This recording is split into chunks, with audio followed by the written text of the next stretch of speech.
Швейцарын хөгжлийн агентлаг Германы хамтын ажиллагааны нийгэмлэг эрчим хүчний үр ашиг төсөл Монгол Улсын засгийн газрын хэрэг эрхлэх газартай хамтран 4-р сарын 10-11-ний өдрүүдэд сайн засаглал болон эрчим хүчний хэмнэлтийн талаарх туршлага солилцох зөвлөгөөнийг Ховд аймагт амжилттай зохион байгууллаа.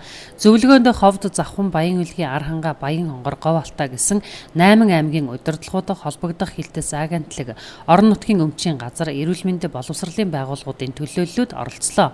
Зөвлөгөөнөөр Ховд, Завхан аймагт хэрэгжүүлсэн эрчим хүчний үр ашиг төслийн үр дүнгийн талаар хэлэлцэж, ямар үр дүнд хүрсэн талаар ярилцаж байна. Эрчим хүчний үр ашиг төслийн хүрээнд Ховд, Завхан аймагт өнгөрсөн хугацаанд 13 барилга объектын дулаан алдагдлыг бууруулсан бол ирэх зундаа 3 нийтдээ 16 барилга байгууламжийн дулаан алдагдлыг бууруулах замаар эрчим хүчний үр ашгийг нэмэгдүүлж ажиллах юм а.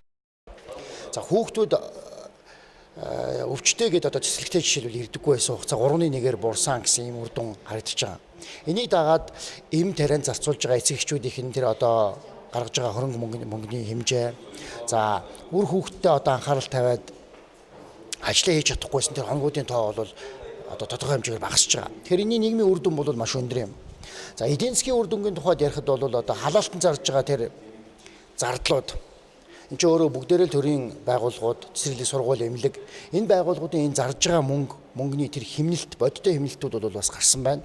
Тухайн байгууллага аймаг орон нутаг заашлаад улс орны эдийн засагт нөлөөлөхөөс гадна хамгийн гол нь дулаан эрүүл орчныг бий болгох чухал нөлөөтэй энэхүү төслийн үр өгөөжийг зөвхөн 2 аймгаар хязгаарлах биш, Монгол улсын хэмжээнд түгээн дэлгэрүүлэх шаардлага байгааг албаны хүн хэлж байна.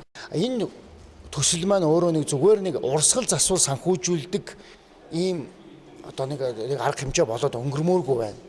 Энээс алдаа оноо, сургамж энийг өнөөдөр бид нар нэлээд сайн хилцэн гэж бодож байгаа. Энээс гарсан үр дүнг бид нар Монгол улсын бусад аймагуудад яаж хэрэгжүүлж болох юм.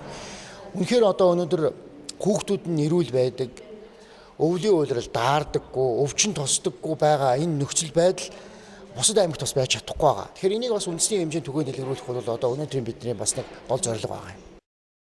Зөвхөн Ховд аймагт л гэхэд социализмын үед баригдаж олон жилийн ашиглалтын явцад хуучирч муудсан зарим хэсгийг нь хаачсан байсан 6 барилгын дулаан алдагдлыг бууруулж өнөөдөр бага насны хүүхдүүдийн эрүүл орчинд өсөх, сургуулийн сурагчдын ая тухтай орчинд суралцах, иргэдийн дулаан тохилог орчинд эрүүл мэндийн тусламж үйлчилгээ авах нөхцөлийг бүрдүүлэн ажиллажээ.